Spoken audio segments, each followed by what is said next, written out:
घुमंतु Ghanshyam Shravan STRIDE में आपका एक बार फिर स्वागत है। आज मैं आपको एक अनोखी दास्तां सुनाऊंगा। बहुत लोगों का शौक होता है कि वो सिक्के को इकट्ठा करें, और कुछ लोगों का होता है कि वो जो नोट होते हैं उसको इकट्ठा करें। कुछ लोग माचिस की डिबिया जो होती है उसको इकट्ठा करते हैं। शौक कई होते हैं।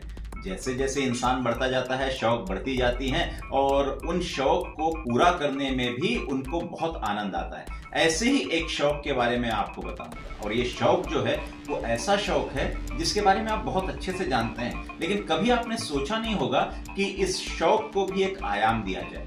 मैं आज बात कर रहा हूं इरेजर की। कौन सा इरेजर? वही जब हम पेंसिल से लिख के उसको मिटाते हैं, जिसको हम रबर कहते हैं, उस रबर को भी इकट्ठा करके, और कई प्रकार के रबर या इरेजर को इकट्ठा करना, और वो भी करीब करीब 2156 अलग अलग प्रकार के इरेजर को इकट्ठा करना। ना तात्पर्य कहने का तात्पर्य ये है कि ऐसे इरेजर को इकट्ठा करने में कितने साल लगे होंगे, और ये शौक कैसा है। आइए आपको मिलाता हूं मैं जिसका नाम है घरेलू सारा कहते हैं, और सारा संसार इसी में छुपा हुआ है। और अब मैं आपको मिलाता हूं आज के इसी इरेजर को इकट्ठा करने वाली एक छोटी सी प्यारी सी नन्ही सी बच्ची से। ये है हमारी वो इरेजर की इकट्ठा करने वाली बच्ची। और आप अपना परिचय दीजिएगा। मैं अनादिका सिंह हूँ। मैं अभी OPGS में पढ़ रही हूँ। और आपको ये शौक कहाँ से लगा? इतने सारे इरेजर इकट्ठा करने को, शायद बगल में रखा भी हुआ है आपके, उसको दिखाइएगा, खोल के एक बार देखें। हाँ, ये हम अपने दर्शकों को दिखाएं। ये देखिए, ये हमारे camera person professor Sanjay Singh ji से कहूंगा कि इसको पास में लाकर दिखाएं कि इतने सारे इरेजर। और ऐसे आपके पास कितने डब्बे हैं? 9-10 डिब्बे। 9-10 डिब्बे हैं। और आपको ये शौक कहाँ से लगा और कैसे लगा? हम लोग एक बार चेन्नई गए थे। वहाँ पे मरीना बीच पे ऐसे बहुत सारे स्टॉल्स थे, शॉप्स थे छोटी छोटी, जहाँ पे बहुत सारी ऐसी इरेजर्स मिल रही थी। तो वहाँ से इरेजर्स कलेक्ट करना शुरू किया। वहाँ से तो ये इरेजर इकट्ठा जब आपने वहाँ से किया, उसके बाद ये शौक में कैसे परिवर्तित हुआ? हर जगह जाते गए, वहाँ पे हर टाइप की इरेजर्स दिखती गई तो करते गए।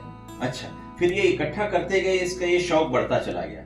तो ये अभी आपके पास कुल कितने 2155 से 2155 इरेजर्स है। वो सबकी वैरायटी अलग अलग है। हाँ। सब अलग अलग प्रकार के हैं। हाँ। तो ये कहाँ से मंगवाते हैं आप इसको? हम लोग जहाँ भी घूमने जाते हैं या कहीं पर भी जाओ तो वहाँ पे अगर कोई स्टेशनरी की दुकान मिल जाए तो वहाँ पे देख लेते हैं, अगर कुछ मिल जाए। ओके, ऑनलाइन कभी मंगवाया इसको?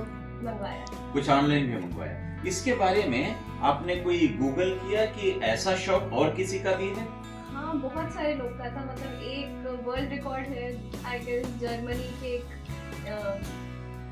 इंसान, मुझे नाम तो याद नहीं, पर उसका एक 50,000 रिकॉर्ड।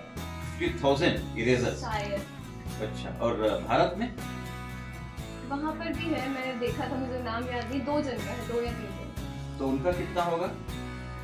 ऐसे 10-20 हजार के करीब। और आपके पास अभी है 2155 के करीब। तो आपको अभी और आगे बढ़ना है। अच्छा, आप जहाँ रहते हैं रायगढ़ में, इस रायगढ़ में इस तरीके का कोई शौक नहीं है? और छत्तीसगढ़ में?